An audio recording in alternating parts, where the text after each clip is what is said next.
Managing IT today has never been more complex.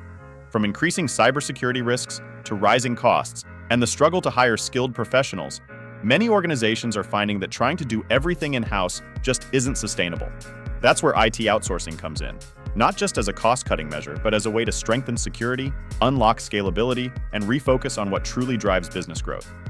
Outsourcing can deliver predictable costs, 24/7 expert support, risk reduction, and the flexibility to scale as your business evolves.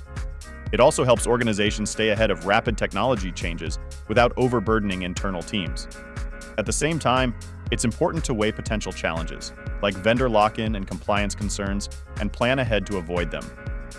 As Robert Shoemaker, President and CEO of Professional Computer Associates, explains, selecting the right outsourcing partner isn't about shifting tasks. It's about forging a relationship that enhances your core capabilities and supports long-term growth. If your business is looking for ways to stay competitive, outsourcing IT may be the key to building resilience and freeing your team to focus on innovation. For more details, read the full blog and don't forget to add this podcast to your Spotify playlist for easy access.